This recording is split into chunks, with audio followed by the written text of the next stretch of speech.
And this I found particularly useful for many of the issues that I was facing. And the end result of this is really elevating in the integration of Jung, Ken Wilber, and Zen, the integration of healing. And I realized that it is impossible to fully heal without awakening. I've always known that. But what I didn't really understand is it is impossible to fully awaken without completely healing. And the most difficult of things to heal is the karma. And there is absolutely nothing that I've found in Western medicine or psychotherapy that will even touch the karma. For this, we have to go to the East. We have to go into the ancient lineage religions and uncover these practices and practice them. But not only practice them, we have to integrate them into the world that we live in. And this course is the beginning of this integration, which I fully expect will take many generations before it's adequately complete. So this is just the first step in this long path. It's really important to keep in mind because whatever your dominant function is, this is where you're going to be much more aware of where you are healing. But what's actually happening is it's happening in all quadrants. So, Doshin, you want to comment on tetra rising? Yes, yes. So this four quadrants and Jung's theory of types are really a cognitive map. They're a cognitive tool that we have created and we use to help us understand and more efficiently interact in the world which we find ourselves.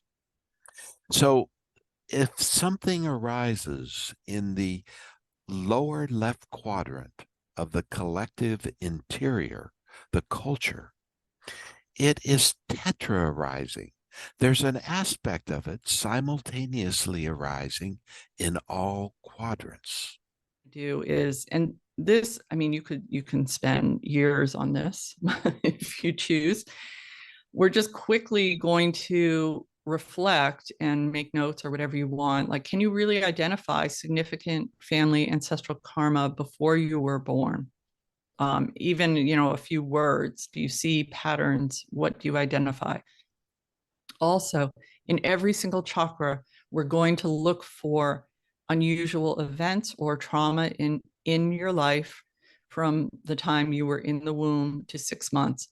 So every developmental period, if there is something disruptive, and many people often don't even really realize it, it requires some stepping back.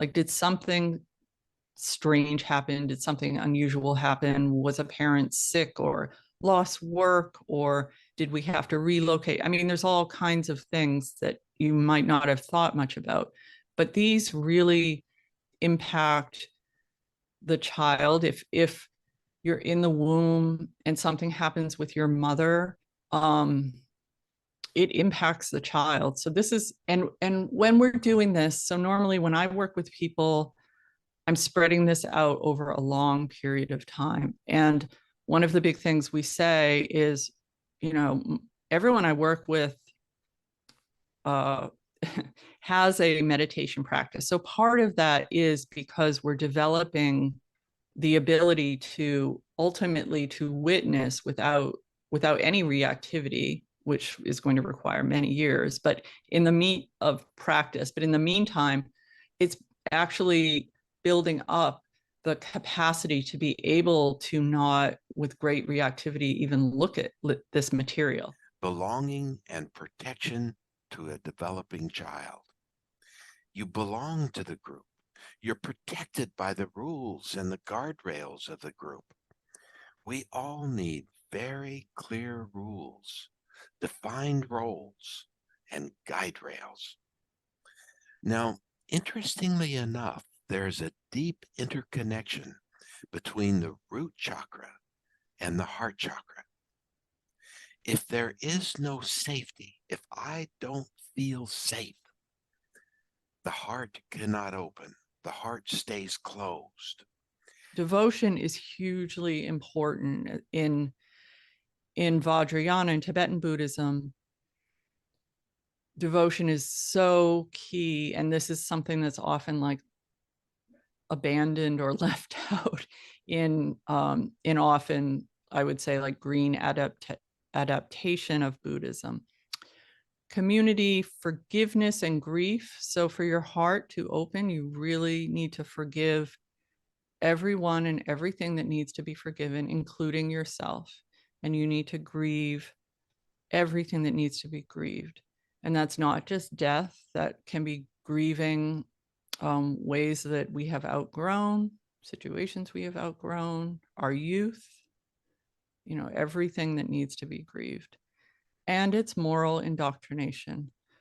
So this has become, so the chakras become more complex as they go up. And, they're working with the other chakras too.